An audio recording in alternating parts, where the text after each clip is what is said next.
nervous about how it would be received and how audiences would respond to it. I'm only laughing because I'm still trying to figure it out. I always say this, man. If anybody had told me that what was in store when I arrived in the spring of 1976, I would have said, I think I'll pass. And a lot of guys did. I know it's a historic film, but Francis had, I think, Bobby De Niro. He wanted to know Al Pacino and Jack Nicholson and a lot of the big stars of the day, and they all kind of turned him down. They knew something I didn't, And, so actually, I was in Italy doing a film, and I had a few days off. But one night, I got a phone call in the middle of the night, and it was Fred Roos, the producer and the casting director as well. He passed away last year. Fred Roos passed away, as well as Francis's wife. Eleanor? Eleanor, yeah. Gosh, they're all... I was looking at some of those clips today. There are very few of those people still with us. It's really interesting. I'm a big fan of TCM. I get the so-called drive device, and I can't, and I get to an old black and white. We watched Spencer Tracy the other night. What's her name? No, before Catherine Hepburn. Lana Turner. And Spencer Tracy played a judge in Minneapolis. I adored him. He taught you how not to act. It was so, again, that's that person, you take it personally, But Apocalypse was out of the blue. And as I say, I was doing this film in Rome in 1976. And getting near the end of it, one night the phone rang, and it was Fred Roos, and he says, when are you finishing that film? I said, well, I got another week or 10 days, but I'm off. This is Easter weekend, so I'm off. He said, well, would you think about coming to Los Angeles? I said, yeah, sure. So I hung up and went back to bed, and Jan said, who was that? I said, it's Fred Roos. Oh, what all do you want? I said, well, I think they want me to replace someone in Apocalypse Now. He said that? I said, no, but why would he bother calling me, And that was actually what happened. And I went home that Easter weekend and met Francis at the airport in Los Angeles. He was on his way back to the Philippines. And I got stuck in, where they look in your luggage, what do you call it? The nosy guys. What is this? Where did you get it? This is before PSA. This was the customs, yeah. So we'd been in Italy on this film called Cassandra Crossing, and we were just finishing it. And Janet asked me to take all of the winter clothes home. So when we came back with the kids in a short time hand swipe, we wouldn't have all this stuff together. So I had like a half a dozen duffel bags filled with children's clothing. And I got to the direct flight from Rome, and I landed in LAX. And the custom guy said, are you in the haberdashery business? And I said, no, these are my children's clothes. And he said, where are they? I said, I don't know. He said, well, what are they wearing these days? Oh my God. I said, okay. I was in that line for an hour and a half. And Francis was waiting up in the Philippine Airlines lounge for me. And Fred Roos was trying desperately to get me out of customs. It took that long. Finally, I went through the bag. Oh, they thought I was selling it. So I went through the bag and I found holes in things and tears. And I said, would anybody want to buy this? And that was what did it. They said, oh, I guess you're right. I looked all this stuff out. But I only got to spend like 10 minutes with Francis up in the lounge. He was headed back. And sure enough, they wanted me to replace a guy that I became very fond of. I don't like mentioning him. He was a Harvey Keitel. He was very sweet. And we worked, the first first film I did after Apocalypse Now was with Harvey in Mexico.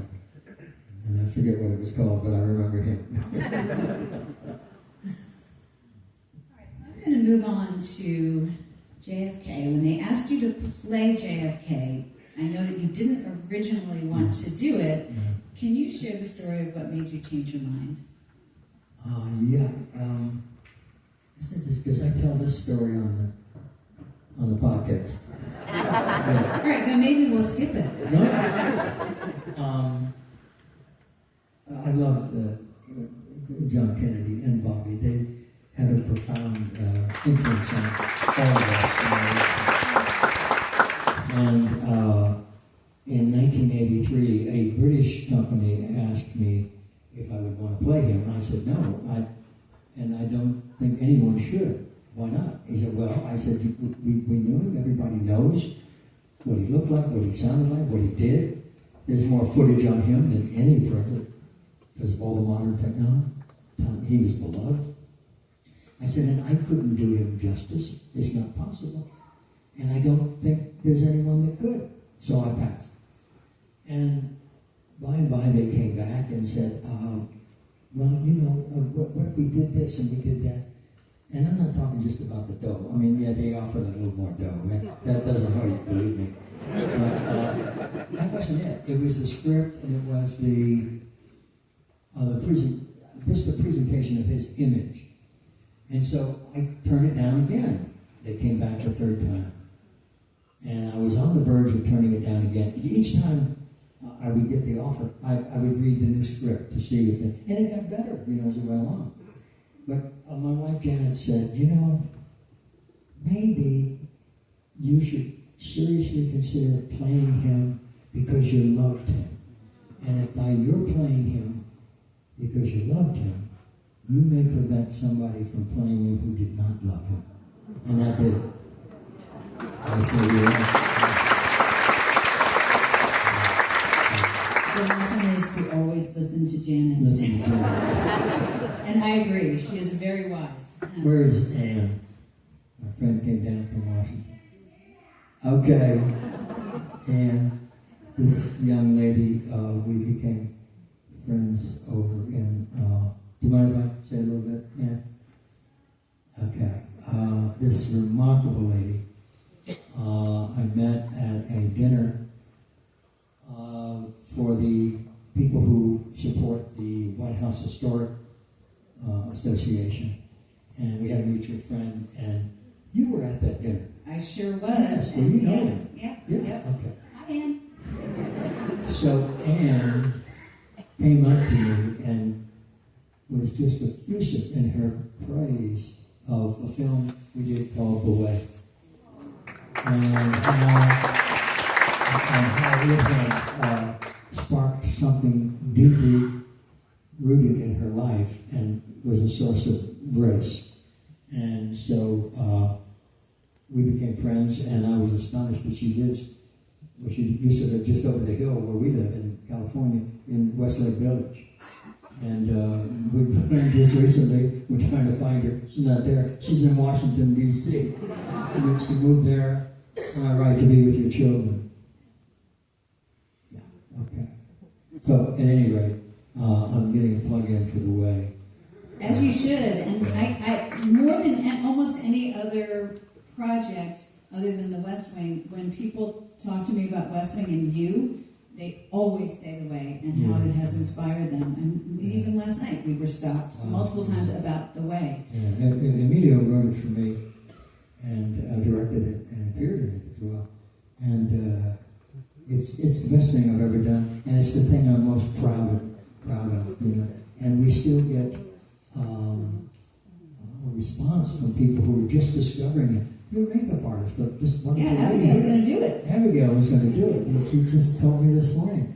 And so, there are those projects. And I was hoping they would show a scene from The Way here with all the others. Next year, Film Festival. Okay. Incidentally, maybe I should mention the possibility of coming back here in October.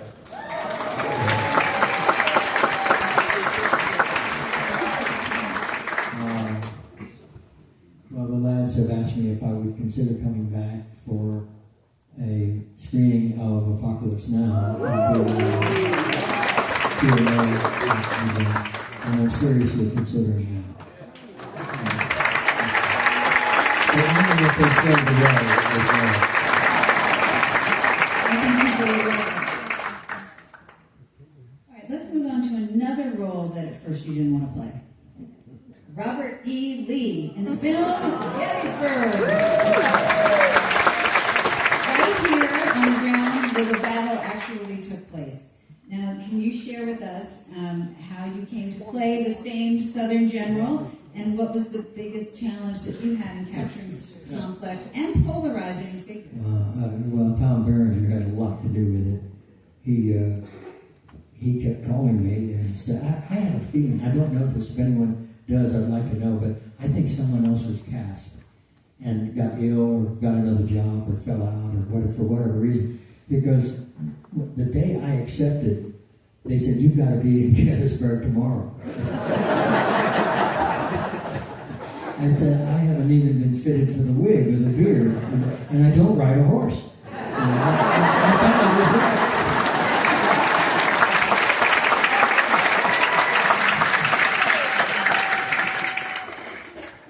So, yeah, I did a quick study, and there were so many wonderful people here, and I just felt I joined the community. And Tom was very insistent that I play, and it was a pleasure working with him and all the lads.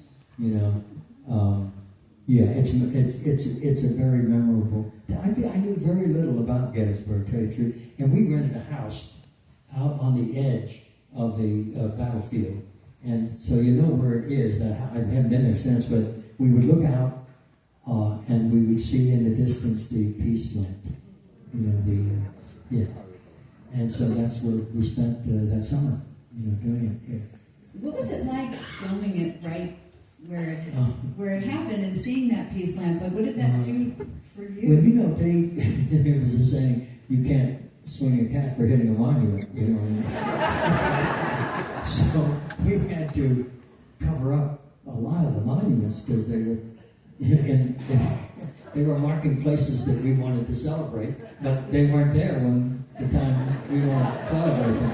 So we had to cover them, and I don't know. I don't think they were moved. Does anyone know? I think they just moved a few. I shouldn't be saying that. Get the police, because they're so coveted and should be. But I was really impressed with the love of the project. Everyone involved was, and we had like 10,000 people here, not all at once, but we would have reenactors. These guys would come, and gals, and they would set up camp and live create a little community where we were going to film. And the houses were, and the roads were covered with, gravel, or not gravel, but dirt, yeah, because there was no pavement back then. But the people were so appreciative of what we were doing and so supportive, you know. And there's one of the greatest scenes ever filmed in any battle, anywhere, at any time. And that was I think it was an original drone, a movie drone, that they laid down the end of the field. And this is not, you could practice the movement, but not the guns. And they started the scene with firing the first cannon, and then you've seen it, right? And it never stops. And it reveals boom, boom, boom, boom. My God, when they talked about you could feel the guns in Philadelphia, you got a sense that, oh, I get it, you know. Yeah, there were a lot of guns. But that shot lived with me. I said, my God, I've never been a part of such a thing. There's another moment that, I told this story last night. My dad was right. Okay, I didn't know how to ride a horse, but I'd never admitted, you know. And so I knew I had to ride a horse. A very famous horseman traveler, right? So they got a guy from Illinois, a young guy who had 2 horses. They were white, and he was going to bring them down and that they were going to be the horses. Okay. Well, one I think was a stallion, and one just couldn't be bothered with me. She was like docile. Renee said any picture that there is she knows which horse it is because the horse was just no. So the first time I was on her was the start of a battle scene, and the first cannon. It wasn't that long scene, but it was somewhere before we got into the big fight. A cannon went, and the horse went. Oh my God! I guess they don't have cannons in Illinois, you know. And so this poor guy was just shaking like this. So he told me, the guy, he said, "Look, all right, the stallion is a little, but let's learn to ride this mare, and we'll wake her up." So we were getting ready for a big scene with literally thousands of guys to engage. And so he said, "Look, this is a perfect place to ride this horse now, and you'll learn a lot about it. It's all downhill. Just start up here. She has to move faster than she normally does downhill. And so you'll learn how to control her and what to do." I said, "All right." And so it was about a quarter mile, and I got up on the horse and hey, there, boom, you know, good. Come on now, good. Come on now, please. And she started making, and then gradually, and then she started really going. And we got down to the tree line, and I'm turning her around to go back up. And suddenly, 3,000 men in Confederate uniforms came out of the woods. They were there waiting to start the scene. It had nothing to do with my horsemanship. It just, and they started yelling, "Bobby Lee and General Lee and Roy."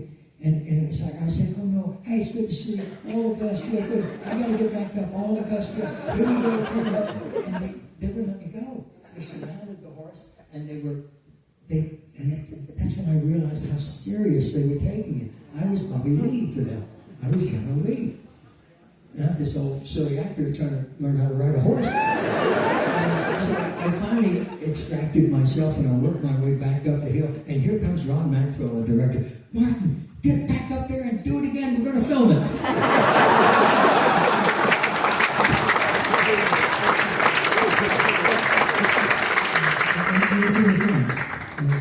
I'm going to have to go back and look at it through that lens.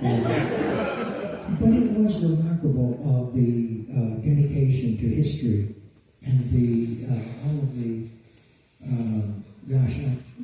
I was just very impressed with the work they did. I tell one of those stories. I see these lights coming on. Does that mean get off the stage? Yeah, that means we're going to have to wrap it up soon. But I can't cut you off. Come on. Yeah, okay, one last story. I did a little tour with Gettysburg, and I don't mean this is any offense at all, but it started over in New York, and Ted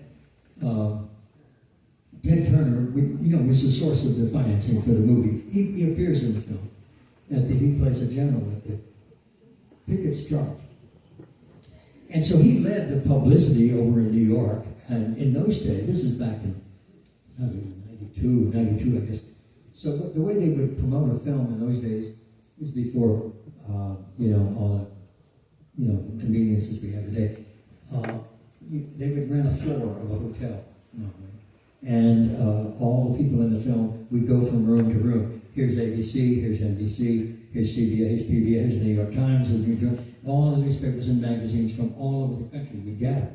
And so Ted was leading us in this parade of interviews. And so you'd walk into a room, and it'd be set up like this, and lit, and you'd sit down and talk about the film, and then get up and go out. Somebody else comes in right behind you. And so I came out of the room about halfway down the hall, and I looked up, and Ted was coming out of a room that he'd been interviewed in, just at the corner.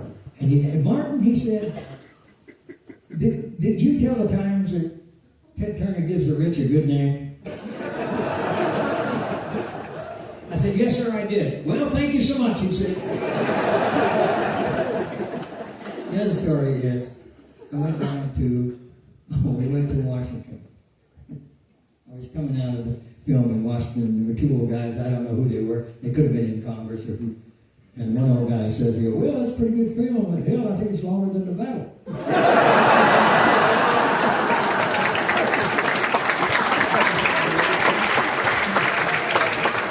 And then, that was terrible, really.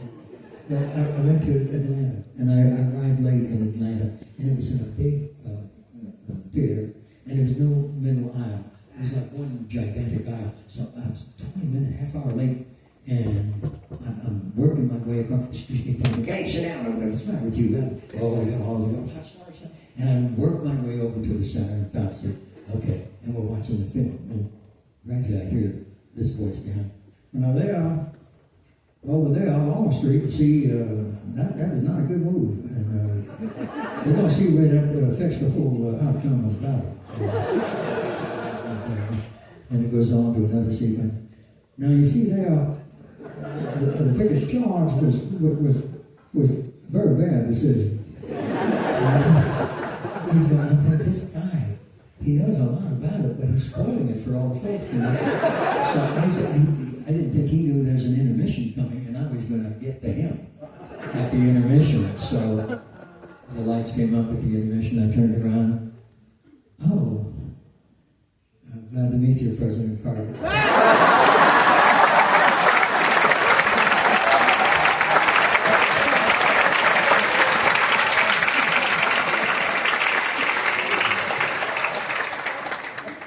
I had the honor of getting to know he and his family a little bit, and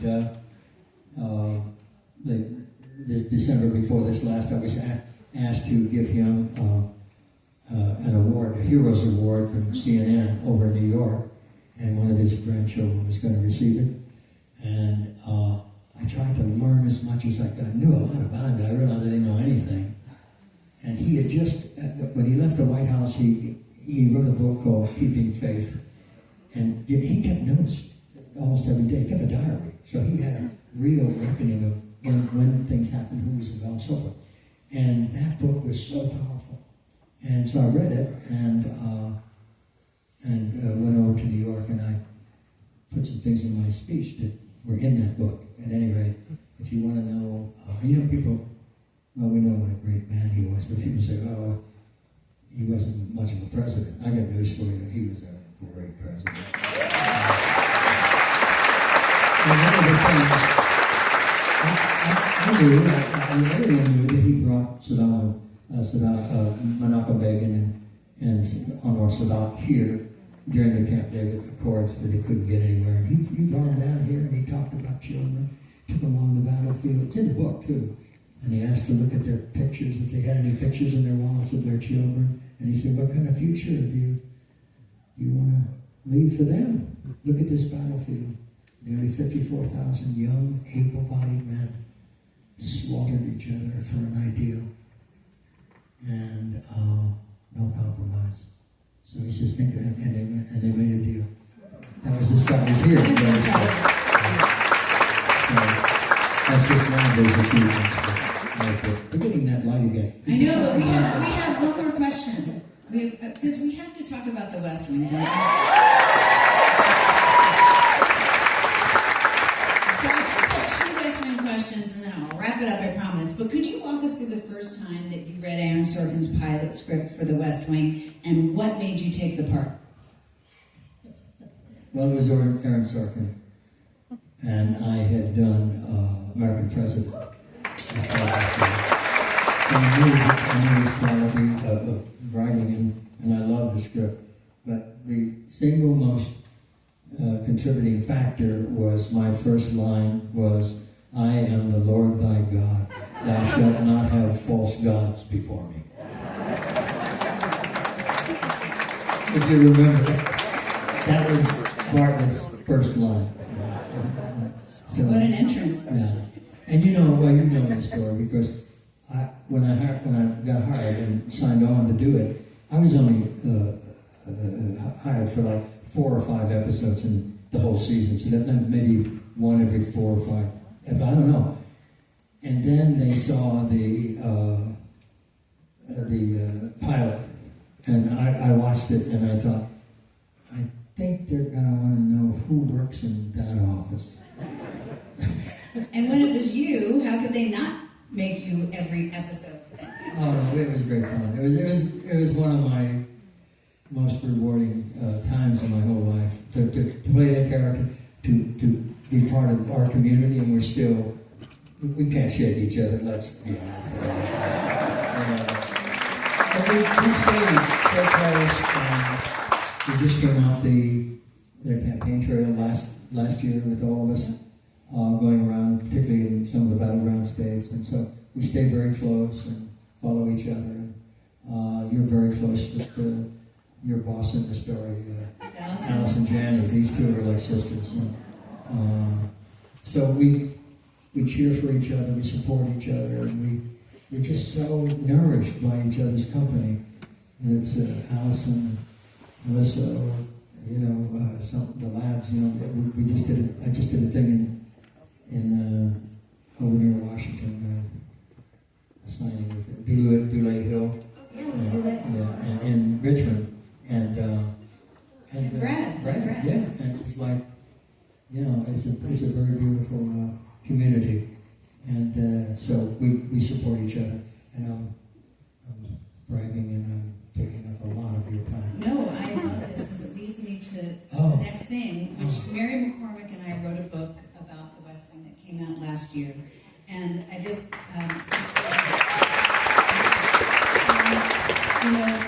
we showed it to everybody before it was published, if anyone wanted to make any changes, that we interviewed if we got anything wrong.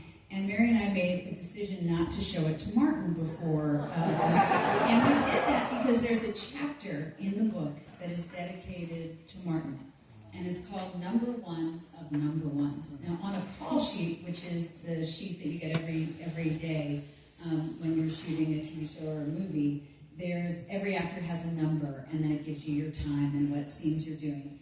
And the lead is number one, and Martin, of course, was our number one. And there's a saying, as number one goes, so goes the show. And I think that's true in every area. And Martin is the reason that we are still a family. He's the reason that we became so close. He's a reason that there is a West Wing family. Because Martin treated every single person on that set with kindness, dignity, respect, no matter what our roles were, no matter what our jobs were on that show. Martin Sheen lifted every single person on that set up. And there was, of course, a dedication to excellence and having a very high bar, which Martin and John Spencer set for all of us. And obviously the scripts were incredible, the subject matter was incredible. But I feel like that perfect combination, which is Martin Sheen, is the reason and the magic and the glue, and has kept us together all these years. It's 25 years.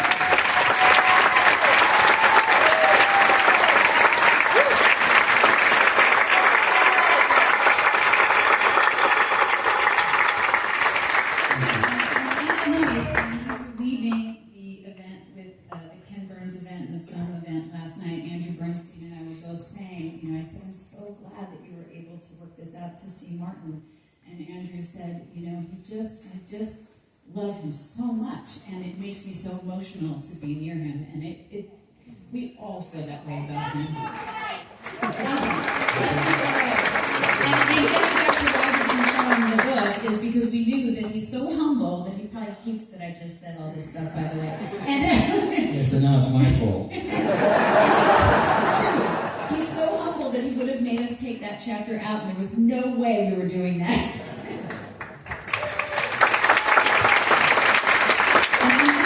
This one little part because from the book, and it says this: not long after the West Wing ended, Martin and I were driving to San Diego together for the opening of the Kroc Institute for Peace and Justice. He said, Melissa, I didn't go to college, but people always say those were the best years of their lives. They just wish they had appreciated it. Then he said, the West Wing, those were the best years of our lives, but we did appreciate it. We knew. I said, Martin, you're absolutely right. We all knew.